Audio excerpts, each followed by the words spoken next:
Bien, merci beaucoup de m'avoir invité à cette journée-là. Ce que je vais vous faire comme présentation, en fait, c'est un peu une illustration de ce que c'est la gestion de risque dans un domaine particulier qui est celui de l'exposition au bruit avec un sous-thème, l'exposition aux substances autotoxiques, qui est un peu une nouveauté, si on veut, dans notre domaine. Moi, je m'intéresse au bruit et à l'audition.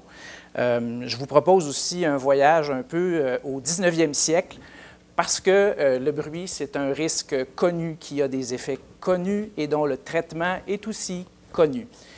Par contre, c'est un risque qui est aussi très, très, très bien distribué. Ce n'est pas un risque qui est mal distribué. Il y a plein de milieux de travail qui sont visés par cette problématique-là. Juste pour vous donner une idée, la surdité due au bruit, on estime que de 10 à 16 % des travailleurs exposés auront une surdité dans les milieux industrialisés. Aux États-Unis, 10 % des travailleurs sont exposés chaque jour à un niveau de bruit qui est supérieur à 90 dBA. 90 dBA pour 8 heures de travail, je vous rappelle que c'est la norme actuellement au Québec, la norme réglementaire là, du RSST. Une enquête récente, l'Écotest, que tout le monde connaît, je pense, a aussi estimé que environ 360 000 travailleurs. La question qui était posée, c'est est-ce que vous travaillez souvent ou tout le temps dans un bruit si intense qu'il est difficile de tenir une conversation à 1 mètre de distance, même en criant? Et si on est capable, avec cette question-là, d'estimer le niveau de bruit ambiant à autour de au moins 85 dBA, donc proche de notre norme d'exposition. Donc, c'est un problème qui est largement distribué quand on pense que notre force de travail, c'est à peu près 2,9 millions de travailleurs. Donc, on a presque 400 000 travailleurs exposés chaque jour. Un des concepts dont on va avoir besoin pour discuter, c'est le concept de dose de bruit. Donc, ce qu'on voit sur cette figure-là, c'est le temps dans l'axe des X et le niveau sonore en décibels.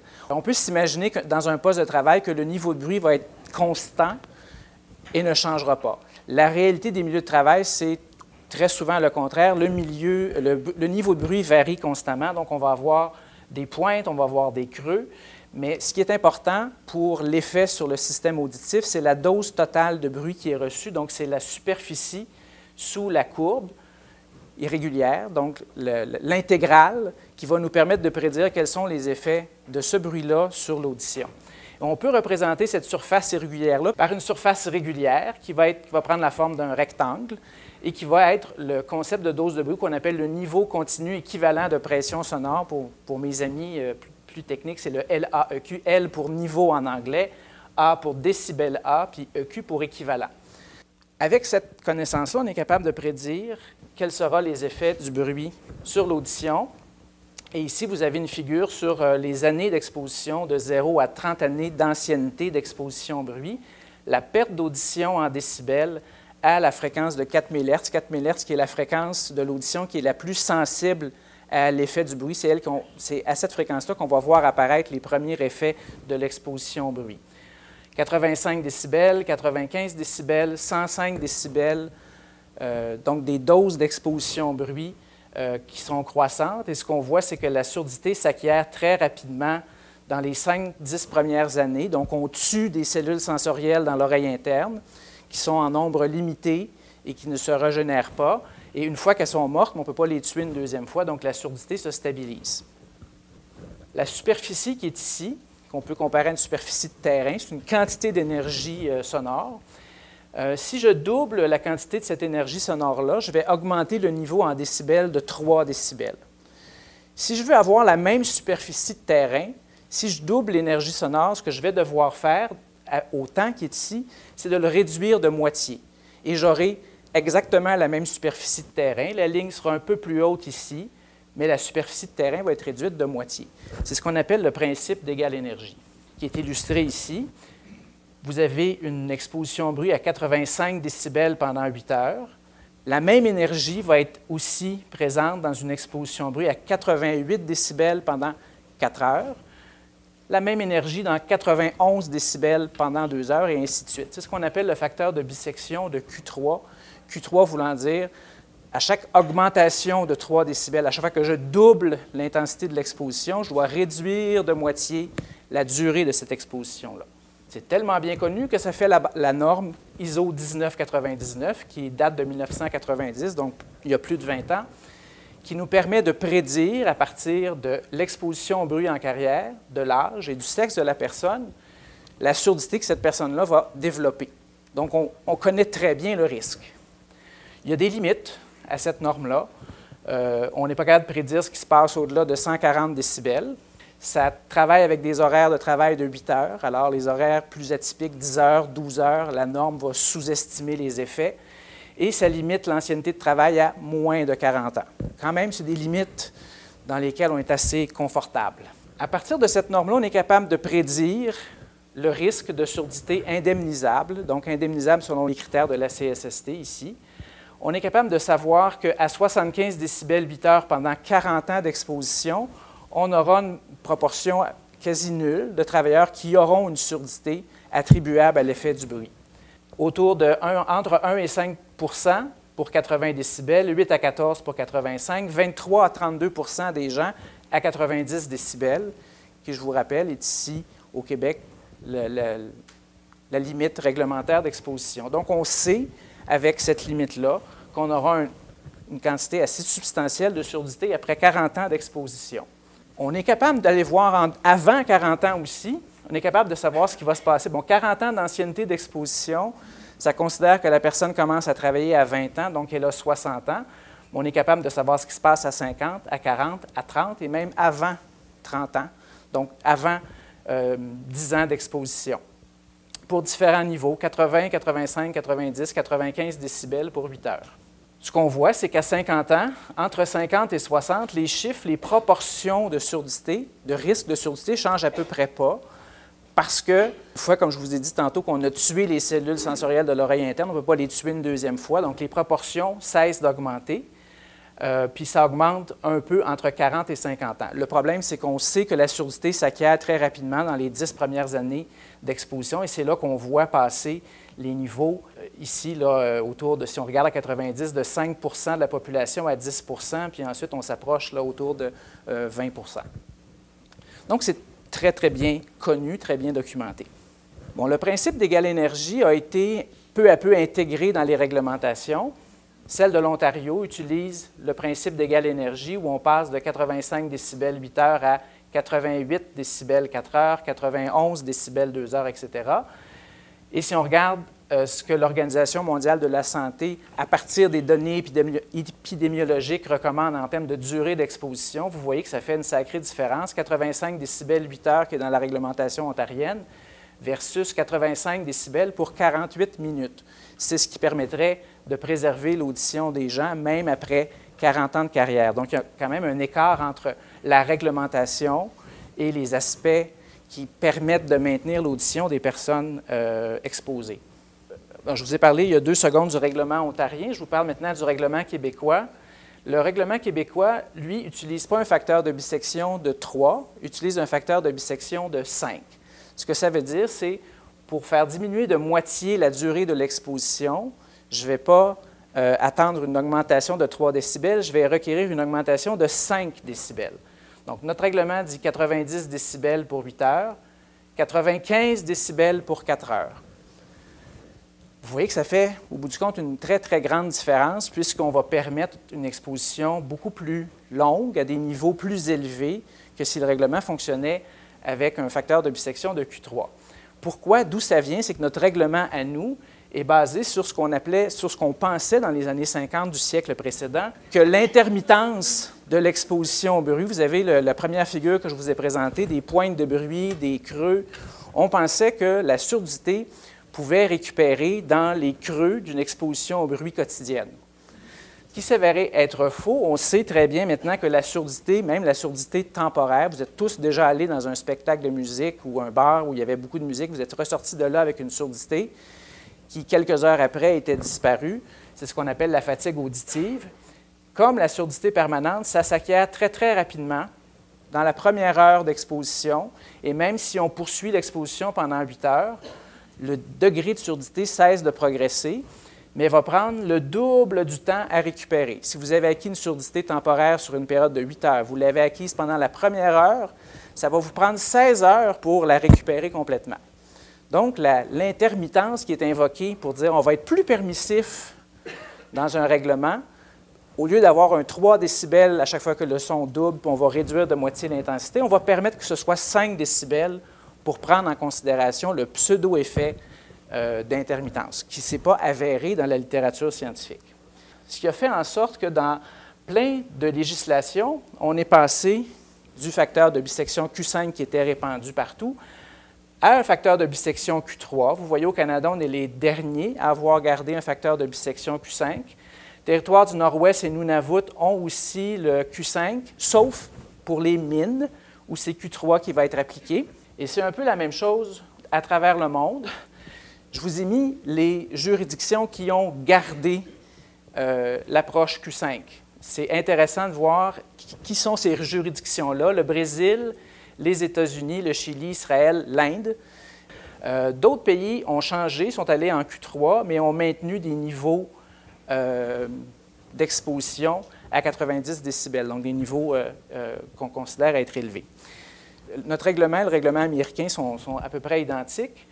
Le fait de calculer avec des pas de 5 décibels plutôt que des pas de 3 décibels, ça fait aussi en sorte que nos instruments de mesure doivent être programmés de façon à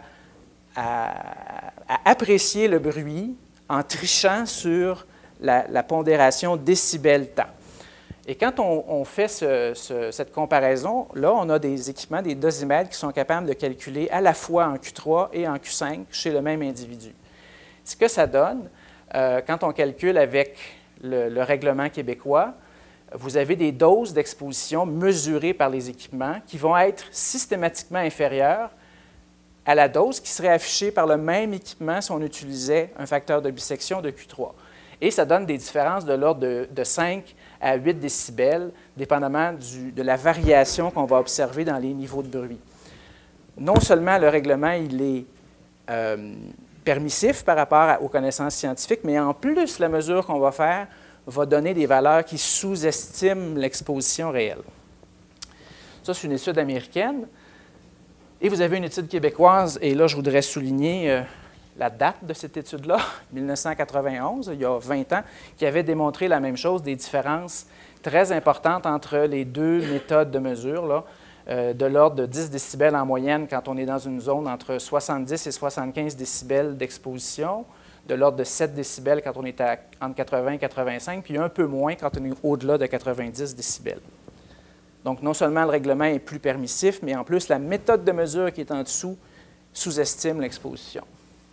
Qu'est-ce que ça donne sur le terrain quand on fait des mesures? Les équipes de santé au travail du réseau de la santé publique, eux, ont décidé déjà dans les années 90 d'abandonner la méthode de mesure du règlement sur la santé et sécurité au travail et de plutôt utiliser la méthode de mesure préconisée par l'Organisation internationale, le ISO. Ce qu'on voit, c'est qu'il y a, bon, c'est des mesures ici, 10 années de mesures, donc 50 000 travailleurs chez qui on a pris des mesures de bruit dans différents environnements, surtout des secteurs prioritaires parce que le réseau de santé publique fait des mesures de bruit dans les secteurs prioritaires. On s'aperçoit que 40 % des travailleurs sont exposés au-delà des limites réglementaires, puis qu'il y a un autre 60 % ici des travailleurs qui sont exposés à des niveaux qui sont des niveaux qui présentent un risque pour l'audition. Donc, quand je disais tantôt que c'est un risque qui est bien réparti, ce n'est pas juste une petite population dans un coin, là, c'est réparti. Ici, on parle des secteurs prioritaires, mais c'est un peu semblable dans les secteurs qui ne sont pas prioritaires. Parallèlement à ça, l'Institut national de santé publique fait des examens de dépistage de la surdité, environ en moyenne 4 000 à 4 500 examens par année dans 2 à 300 entreprises. Et ces examens-là révèlent, ici vous avez les données de 7 ans, 37 000 travailleurs qui ont été vus, et vous avez 13 % des travailleurs qui présentent une surdité professionnelle, qu'elle soit indemnisable ou pas, mais qui pourrait être reconnue par la CSST comme une surdité. Et là, on parle des secteurs prioritaires. Donc, ces chiffres-là se comparent assez bien aux chiffres que je vous disais en entrée de jeu, donc 10 à 16 % dans les pays industrialisés de surdité. Ici, on a quelque chose comme 13 %. Donc, c'est semblable. On colle à ce que l'épidémiologie nous dit.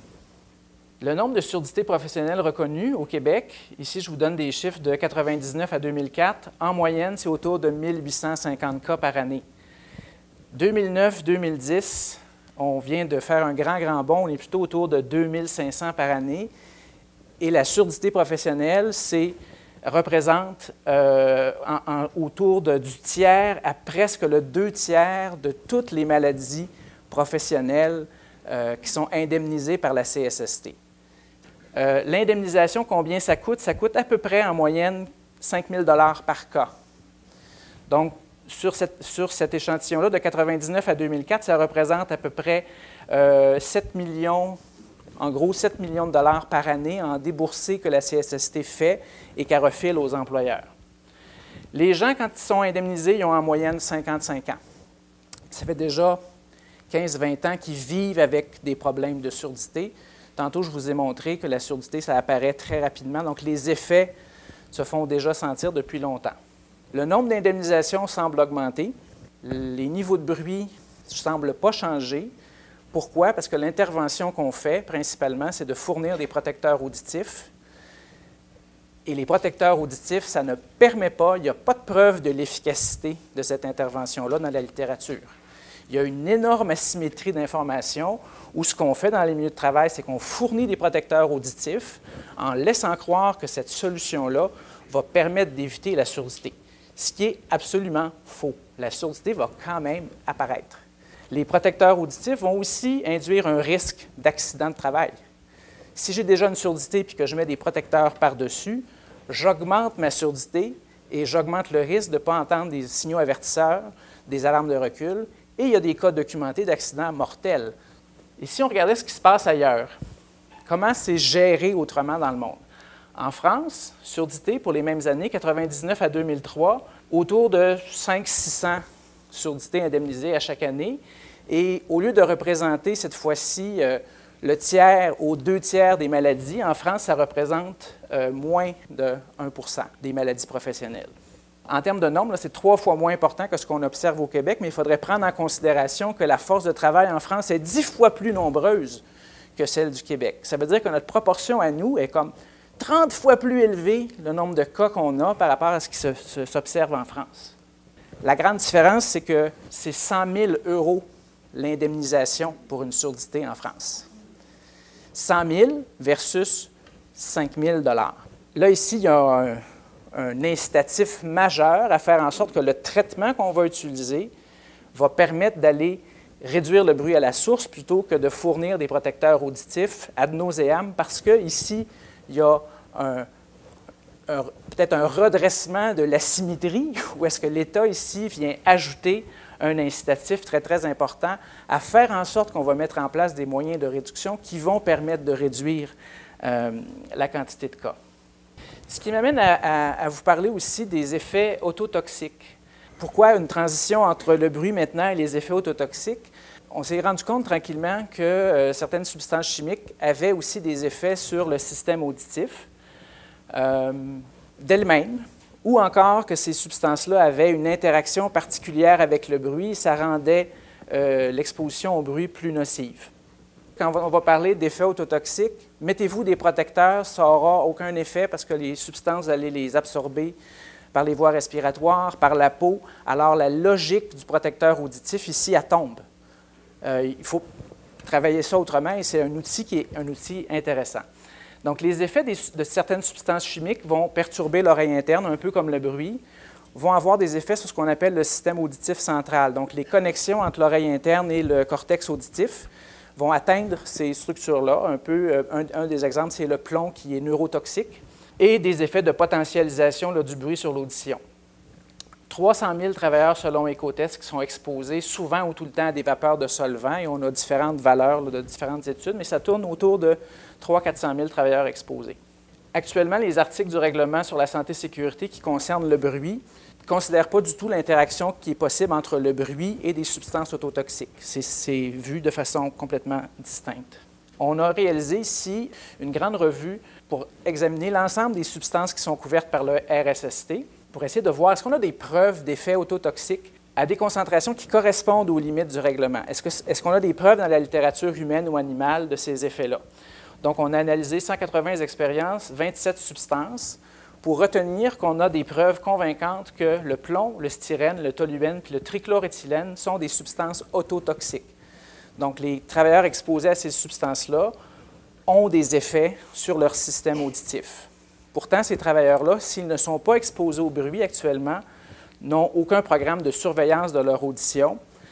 Il y a 3 autres substances qu'on a identifiées comme étant possiblement ototoxiques. La force de la preuve n'était pas suffisamment convaincante pour les classer dans le groupe des substances ototoxiques, mais 3 substances qu'on continue de surveiller. Dans une deuxième phase, on s'est intéressé à l'interaction entre le bruit et les substances avec la même approche. 224 expériences qui ont été analysées, 51 expériences de ces 224 qui portaient spécifiquement sur l'interaction. Et on a pu démontrer que le toluène a une interaction additive ou synergique avec le bruit. Donc, les travailleurs exposés au toluène et au bruit, quand on met les deux ensemble, l'effet sur le système auditif est plus grand que juste l'exposition au bruit toute seule ou juste l'exposition au toluène tout seul. Ce qui est intéressant, si on va vers de la reconnaissance d'une atteinte à l'audition, est-ce que le fait de prendre en considération une exposition au toluène expliquerait pas mieux la présence d'une surdité d'amplitude bizarre si on considérait seulement l'exposition au bruit? Monoxyde de carbone, interaction possible, c'est seulement des études animales qui ont été considérées ici. Donc, on attend des études humaines, ils sont en cours pour essayer d'être plus convaincus ou d'avoir des données plus convaincantes sur une potentialisation de l'effet du bruit. Ces travaux-là, menés ici, mais menés aussi ailleurs dans le monde, ont fait en sorte qu'il y a une certaine reconnaissance du risque accru de l'interaction. On le voit apparaître dans la directive européenne sur le bruit. Ça mentionne qu'on doit prendre en considération l'interaction entre le bruit et les substances ototoxiques trouvées dans le milieu de travail. Ça ne dit pas comment le faire, mais ça dit qu'on doit le prendre en considération. En Suède, cette année, on a introduit ce qu'on appelle la notation B. La notation B dit que pour certaines substances chimiques qui approchent les valeurs d'exposition, de concentration prévues dans les normes, avec une exposition simultanée à 80 décibels, on doit prendre ce facteur-là en considération. Donc, les substances pour lesquelles il y a des notations B, il y a le disulfure de carbone et il y a le monoxyde de carbone. Donc, la réglementation exige qu'on prenne en considération l'exposition au bruit et qu'on la limite, qu'on regarde en tout cas ce qui se passe avec un niveau d'action à 80 décibels. L'Australie, l'État du New South Wales, a reconnu aussi la notion dans son processus d'indemnisation de la surdité, une notion qui s'appelle Occupational Solvent Induced Hearing Loss. On est familier avec Noise Induced Hearing Loss, mais là, on introduit dans la réglementation Solvent Induced Hearing Loss. Donc, c'est une reconnaissance dans un processus d'indemnisation que les solvants peuvent induire une surdité.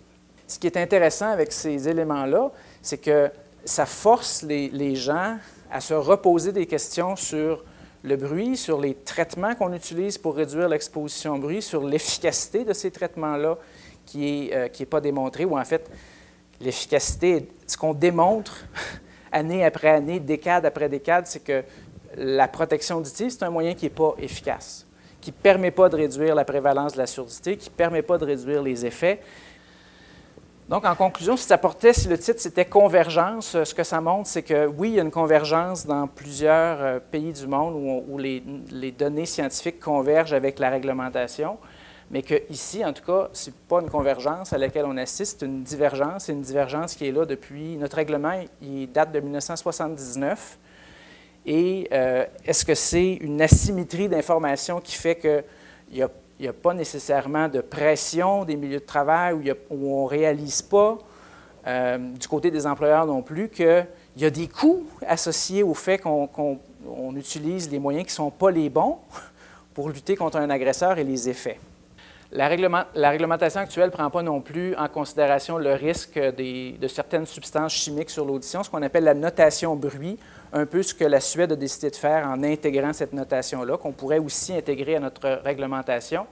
Et aussi, le risque ototoxique est absent actuellement de nos programmes de surveillance. On surveille l'audition des travailleurs dans les secteurs prioritaires, mais on ne surveille pas l'audition des travailleurs exposés aux substances chimiques.